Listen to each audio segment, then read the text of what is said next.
Hi everyone, I'm Shuai from Stony Brook University. I'm going to present our work on how to build distributed systems that have better fail-slow fault tolerance. This is a joint work with my students and collaborators at Stony Brook and UIUC. In this work, we focus on fail-slow failures. This is a failure model between Byzantine and fail-stop. In the fail-slow model, we do not have malicious servers, but a server can be arbitrarily slow, which is more general than the traditional fail-stop model, where a failing server will completely stop.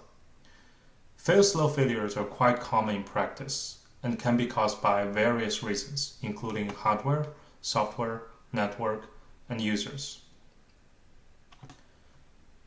How can we build a fail-slow, fault-tolerant distributed system? To begin with, we need fault-tolerant algorithms. Actually, many algorithms are already fail-slow fault-tolerant. But is that enough? What about problems in implementation? To answer this question, we did a case study with a few consensus-based replication systems. We choose consensus-based replication systems as our object of study because consensus algorithms, such as Paxos and Raft, are usually considered as the strongest possible fault-tolerant solutions, and they are widely used in many mission-critical systems. In these protocols, servers are usually divided into a leader and followers. The leader will return after replicating the request to a majority of servers. In theory, if we slow down a follower, it should not affect the system at all. But is that true in the implementation? To figure out whether a single slow follower would affect the entire system, we studied three widely used systems. We deployed them onto Windows Azure with a three-way replication setup, and we injected the system with various slowness types on a single follower. The slowness types we tested include CPU, disk, memory, and network. Here is the throughput test result, and we find that a slow follower does matter to the system. For each system, the black bar on the left represents the original system throughput without any slowness injected.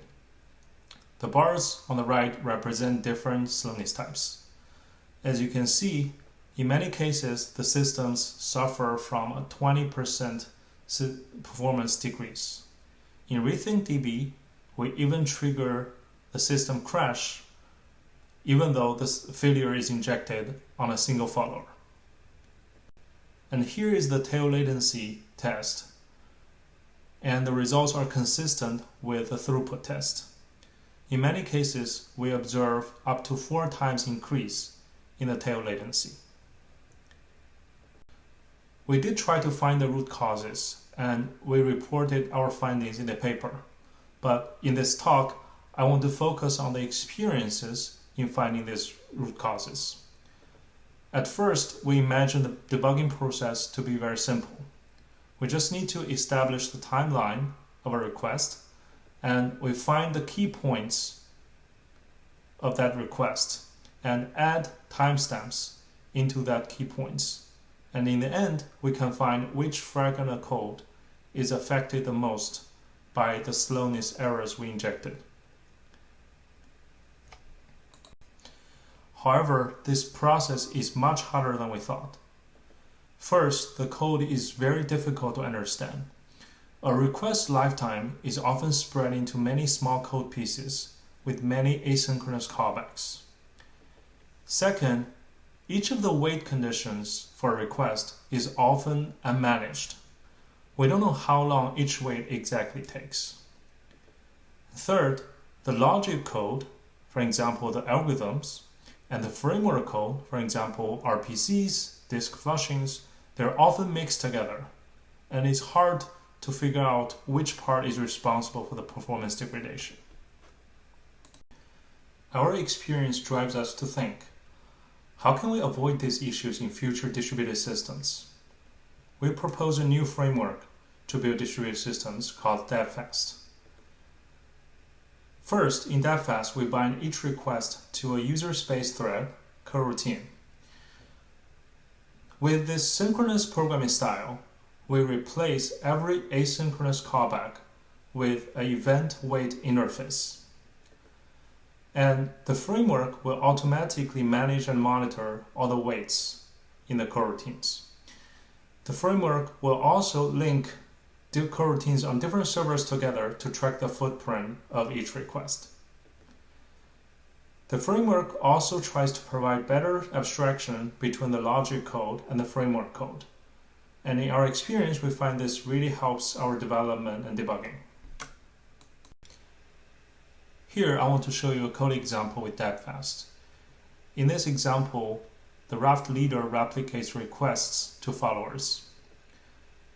First, the leader will bind a request to a coroutine. And then in this for loop, the leader will use the RPC provided by the framework to replicate requests to followers. The RPC will return an RPC event. But instead of waiting on each RPC event individually, we have a new abstraction called quorum event. And the leader will add the RPC event to this quorum event, and later do a collective wait on the quorum event. The framework will unblock this coroutine as long as it receives a majority of acknowledgements. With the event and quorum event interface, the system can automatically track the footprints of the requests in the system. Here is a figure we generated in a real system run. The red edge here represents a client waiting for the leader server. And the green edge here represents the leader waits for majority servers in its replication group. The edge is green means that it doesn't need to wait on any individual server. And that means if in this figure all edges are green, the logic code is fault tolerant to any single node FailSlow failure. At last, I want to show you an evaluation of this framework with a Raft implementation. We find that the framework is very easy to use, and the real code we implemented reads very like pseudocode. It only takes less than 2 weeks to implement this Raft implementation, and we measured this implementation with the same tests we did before with other systems. We did both 3-node replication test and 5-node replication test. As you can see, in these cases, the throughput and tail latency remain very stable, regardless of the failures we injected on a minority of servers. To conclude this talk, we find that even with fault-tolerant algorithms, FailSlow failures still affect distributed systems. We also find that the root causes hide deep in the implementation and are hard to debug, partially because of spaghetti code and unclear abstraction. We propose a new framework called DepFast that provides fast synchronous programming, tracks and monitors all waiting for relationships to help with FailSlow fault tolerance. Thanks for listening.